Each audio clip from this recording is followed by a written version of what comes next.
Good morning everyone, welcome to the English class. Today in this video class we will be taking up a poem, A Tiger in the Zoo, written by Leslie Norris. A Tiger in the Zoo is included in the syllabus of class 10th CBSE.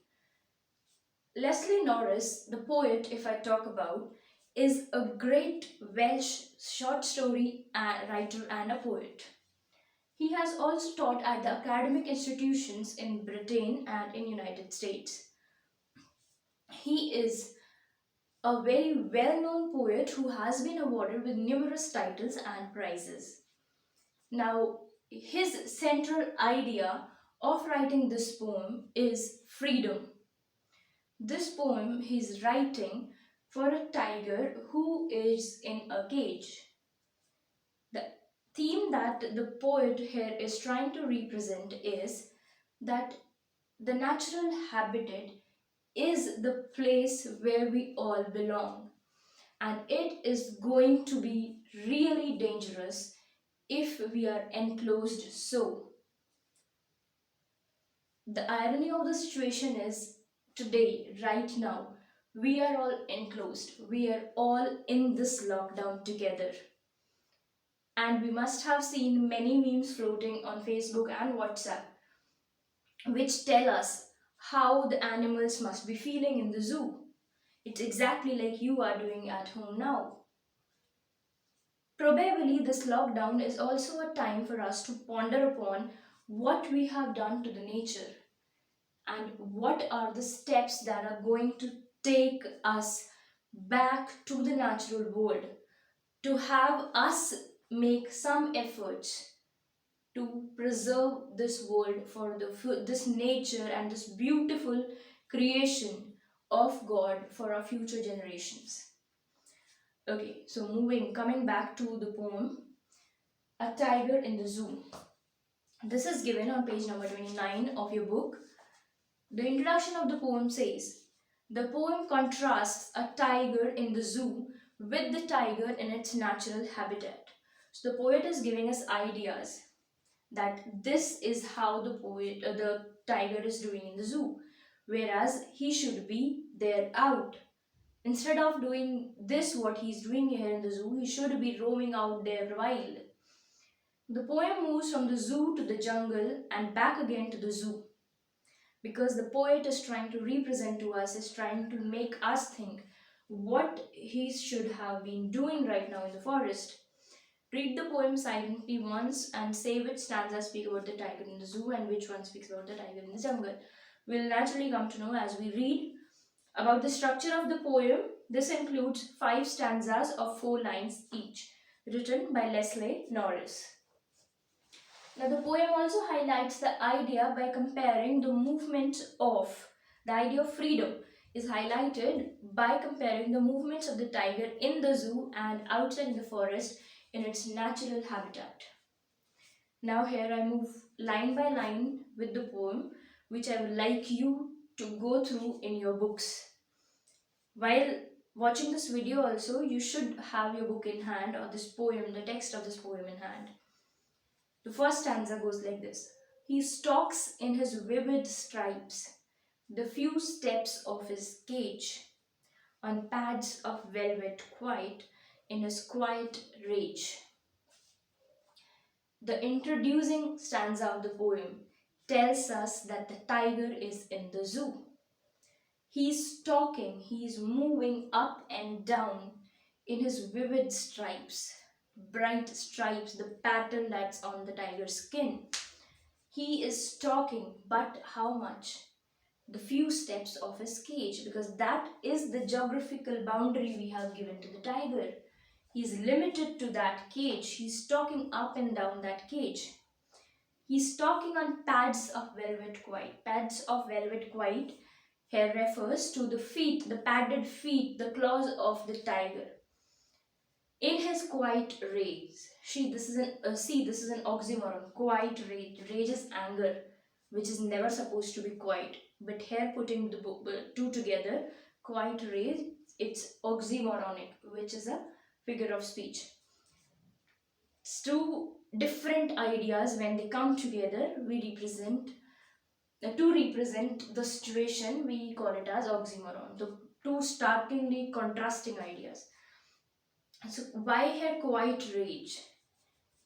The tiger has so much of anger within him, so much of rage inside, but he is forced to be quiet because he is in the cage. There is no use of his rage here, right? Moving on to the second stanza. He should be lurking in shadow, sliding through long grass, near the water hole where plump deer pass. Now, the second stanza, we are given a picture of the tiger in the forest, in the jungle. Though the tiger has not moved out, the poet is giving us the picture that if the tiger would have been in his natural habitat in the jungle, then what would he have been doing there? It's told he should be lurking in shadow.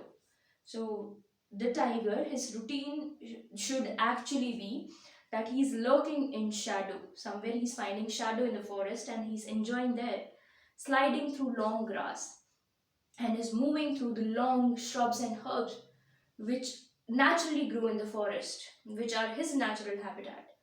Near the water hole, somewhere where water emerges in the forest, a lake is there, a stream is there, there he should be. Where plump deer pass and where he should have his natural prey and not the limited food that he is given in his cage. So he should be out there in the open where there is a stream, natural water for him, natural plants and trees for him, and natural prey for him. Moving on to the third stanza. He should be snarling around houses at the jungle's edge, baring his white fangs, his claws terrorizing the village. Then, when he is free there in the jungle, third stanza also in the jungle, when he is free there in the jungle, he should be snarling around the houses, he should be passing out his loud terrorizing noise to the villagers, to the villagers of that location whose village is nearing the edges of the forest, the village that's near the forest. He should be there with his strong claws and fangs like a mighty animal terrorizing the village where all the villagers would be under a great shock from the tiger. He should be there. That is his might, that is his grace. The fourth stanza, we are again coming back to the zoo. But he is locked in a concrete cell, a prison house made up of cement and concrete. His strength behind bars, stalking the length of his cage, ignoring visitors. But he is here in the zoo, in the concrete cell that humans have provided to him. And his strength here is all behind the bars. No use of that rage, of that strength which is within. He is stalking again the length of his cage and he's ignoring the visitors because he does not have any interest in the visitors. Visitors naturally they have interest in him, that's why they have come to see him there and they have enclosed him there. But he does not have interest there because this life is not what he deserves, what he desires, what he is happy into. Last stanza of the poem. He hears the last voice at night, the patrolling cars, and stares with his brilliant eyes at brilliant stars. So, in the cage, in the zoo where the tiger is, the last voice is not his voice, his growl or his snarl. The last voice here is the sound of the sirens of the patrolling cars, the vehicles that go on monitoring the zoo and the animals at night. And he stares with his brilliant eyes, with his shiny, sparkling eyes. He's staring at the stars in the sky. He's gazing there.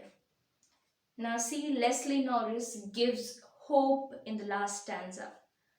Tiger is looking at the stars in the sky, the free stars, the free sky. That is what he hopes for. That is what is his natural habitat.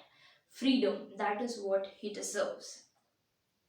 There we end the poem A Tiger in the Zoo with the hope to see each natural being in its own natural habitat. I sum up this class. We will follow the same process for the question answers and the discussion of the exercise which are given here in your NCRT book.